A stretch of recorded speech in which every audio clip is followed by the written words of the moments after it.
అందరికీ నమస్కారం. ఏపీలో అంటే టీచర్స్ కి టెట్ పరీక్ష పెట్టడం జరుగుతుంది. అయితే దీనికి ఇప్పుడు పాస్ పర్సెంటేజ్ చాలా తక్కువగా వస్తున్నట్టు కూడా తెలుస్తుంది. సో దీని డీటెయిల్స్ ఒకసారి తెలుసుకుందాం. ప్రస్తుతం స్టూడియోలో జర్నలిస్ట్ శేషరావు గారు ఉన్నారు. వెల్కమ్ చేద్దాం. Hello sir. హలో. ఎందువల్ల అంటారు సార్ పాస్ పర్సెంటేజ్ చాలా తక్కువగా వస్తుంది?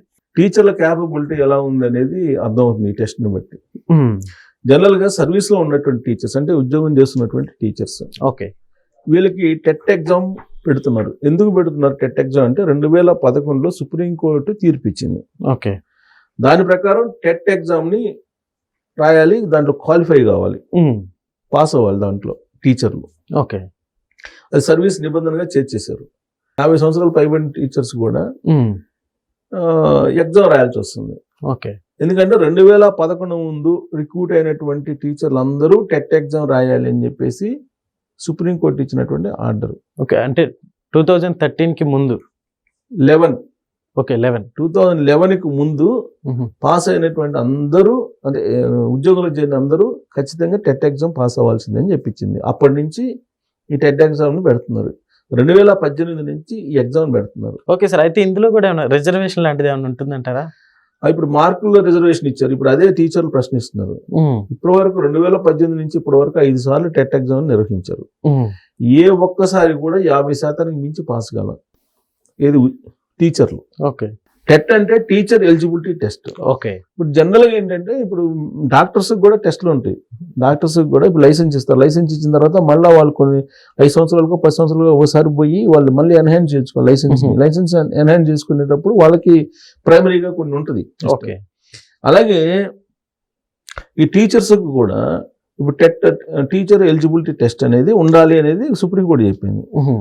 సుప్రీంకోర్టు నామ్స్ ప్రకారం టెట్ ఎగ్జామ్ నిర్వహిస్తున్నారు. అయితే దీంట్లో టెట్ ఎగ్జామ్ నిర్వహించే దాంట్లో మ్యాథ్స్, సైన్స్, బయాలజీ ఈ సబ్జెక్టు సంబంధించినటువంటి టీచర్స్ ఎక్కువ మంది ఫెయిల్ అవుతున్నారు.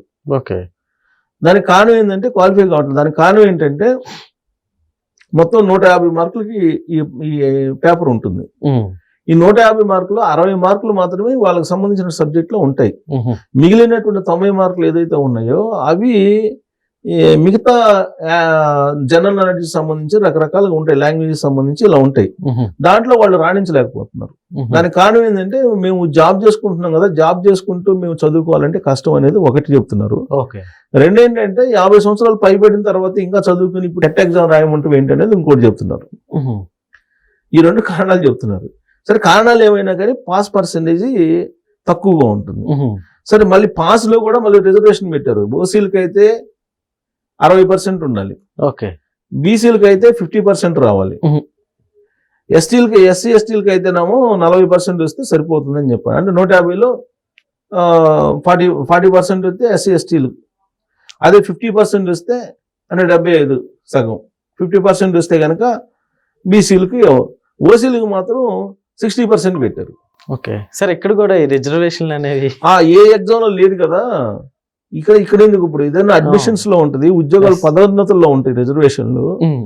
కానీ ఎగ్జామ్ పాస్ అయ్యే దాంట్లో రిజర్వేషన్ ఏంది అనేది ఈ టీచర్లు ప్రశ్నిస్తున్నారు ప్రధానంగా.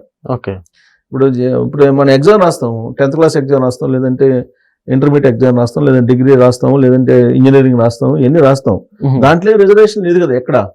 ఒక టెట్ ఎగ్జామ్ కి రిజర్వేషన్ ఎందుకని చెప్పి ప్రశ్నిస్తున్నారు ఇప్పుడు టీచర్స్.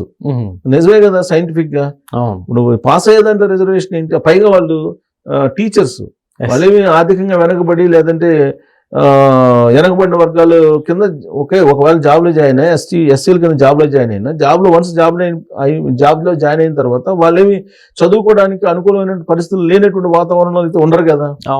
సో అలాంటప్పుడు వీళ్ళకి ఎందుకు రిజర్వేషన్ ఇవ్వాలి అనేది ఒక క్వశ్చన్ రైజ్ చేస్తున్నారు.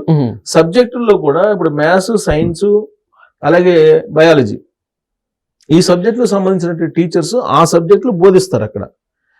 అది వాళ్ళ సర్వీస్ టీచర్స్ కి జాయిన్ అయిన తర్వాత ఆ సబ్జెక్టులో బోధిస్తుంటారు వాళ్ళు. మిగతా సబ్జెక్టుల మీద కమాండ్ ఉండదు, మిగతా సబ్జెక్టుల గురించి పట్టించుకోరు వాళ్ళు. పైగా మొదటి నుంచి కూడా సైన్స్ స్టూడెంట్స్ కి ఎలా ఉంటుందంటే, ఎందుకంటే నేను సైన్స్ స్టూడెంట్స్ కాబట్టి నాకు తెలుసు, సైన్స్ స్టూడెంట్స్ ఎలా ఉంటుందంటే ఆ బుక్స్ తప్ప మిగతా జనరల్ నాలెడ్జ్ కానీ ఇతర జోలికి వెళ్ళరు, టైం వేస్ట్ అనుకుంటారు వాస్తవంగా. సో అందువల్ల ఆ సబ్జెక్ట్ మీద కమాండ్ ఉంటుంది. ఆ సబ్జెక్ట్ మీద కమాండ్ ఉండే వాళ్ళకేమో నీకు 150కి 60 మార్కులు వస్తాయి. ఈ 60 మార్కులో మళ్ళీ వీళ్ళు పాస్ కావాలి కదా. 60 మార్కులు ఎన్ని వస్తాయి వీళ్ళకి? ఇప్పుడు పాస్ కావాలంటే ఓసీలు పాస్ కావాలంటే 90 మార్కులు దాకా కావాలి. ఆల్మోస్ట్ 75 మార్కులు ఏం కావాలి ఇది పాస్ కావాలంటే ఓసీలకి. మిగతా వాళ్ళకైతే వాళ్ళకి 60% రావాలి, వీళ్ళకేమో 50% రావాలి. ఇది బీసీలకి. ఓసీలకి అయితేనేమో 60% రావాలి.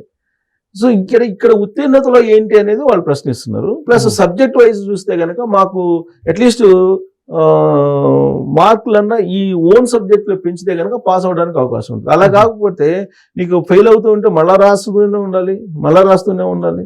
అసలు టీచర్లు ఫెయిల్ అవటం అంటేనే అది ఒక రకమైనటువంటి ఫీలింగ్ ఉంటుంది కదా. ఫెయిల్ అయిన టీచర్ దగ్గర నేనేది నేర్చుకునేది పాఠాలు అని చెప్పి స్టూడెంట్స్ అనుకుంటారు కదా. సార్ ఇప్పుడు అక్కడ ఫెయిల్ అయిన టీచర్స్ పరిస్థితి ఏంటి? మళ్ళీ రాసుకోవడమే, అది పాస్ కావాల్సిందే, ఖచ్చితంగా పాస్ కావాల్సింది. సర్వీస్ రూల్స్, సుప్రీంకోర్టు ఆర్డర్ అది.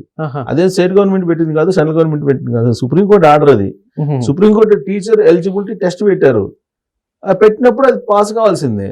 అది పాస్ కాకపోతే టీచర్ గా అనర్హుడుగా ఉండాల్సిందే. దానికి ఇప్పుడు 2 రకాల ఈ టీచర్ ఎలిజిబిలిటీ టెస్ట్ లో ఇండియా వైడ్ ఉంది. ఇది ప్రభుత్వ పాఠశాలలో ఉపాధ్యాయులకు ఉద్యోగం చేయాలనుకునే వాళ్ళకి తప్పనిసరిగా ఇది పాస్ కావాల్సిందే. ఇది 2 రకాలు. ఒకటి పేపర్ 1 అంటే 1 నుండి 5 ప్రైమరీ ఉపాధ్యాయులకు నిర్వహించేది. పేపర్ 2 6 నుంచి 10వ తరగతి హై స్కూల్ ఉపాధ్యాయుల కోసం చేసేది. 6 నుంచి 10. ఓకే. ఎవరు రాయాలి అని అంటే ప్రభుత్వ ఉపాధ్యాయ ఉద్యోగులు, ముఖ్యంగా డిఎస్సి అప్లై చేసేటప్పుడు టెట్ క్వాలిఫై అవడం తప్పనిసరి. డిఎస్సి రాస్తారు, డిఎస్సి రాయాలంటే టెట్ క్వాలిఫై కావాల్సిందే. టెట్ క్వాలిఫై అయితేనే మీరు డిఎస్సికి ఎలిజిబిలిటీ. ఓకే.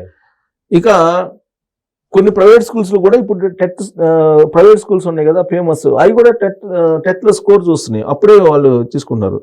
ఇక్కడ ఆంధ్రప్రదేశ్ వచ్చేసి ఆంధ్రప్రదేశ్ టీచర్ ఎలిజిబిలిటీ టెస్ట్ అంటారు దీన్ని. తెలంగాణకు వచ్చేసి Telangana state teacher eligibility test అంటారు. కేంద్ర ప్రభుత్వం సిటెట్ అంటారు, అంటే సెంట్రల్ టీచర్ ఎలిజిబిలిటీ టెస్ట్ అనేది.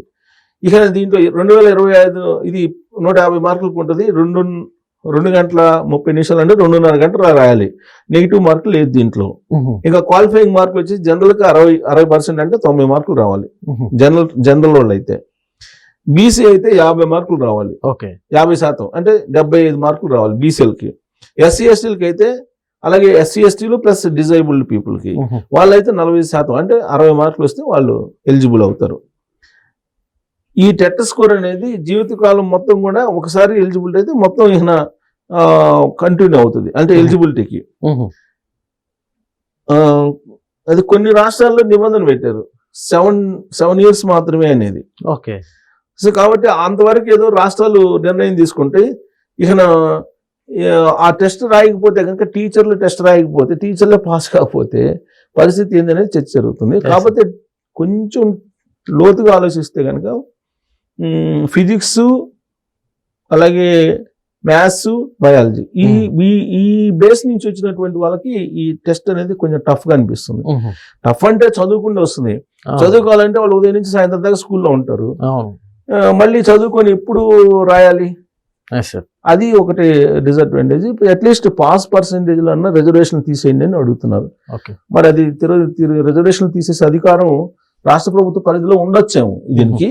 ఒకవేళ ఉంటే కనుక రాష్ట్ర ప్రభుత్వం లేదంటే ఒక తీర్మానం చేసి చెయ్యొచ్చు. పాస్ లో రిజర్వేషన్ అయితే లేదు కదా, మరి అది పెట్టారని అడుగుతున్నారు టీచర్లు. పెట్టడం కూడా కరెక్ట్ కాదు. Okay sir, thank you.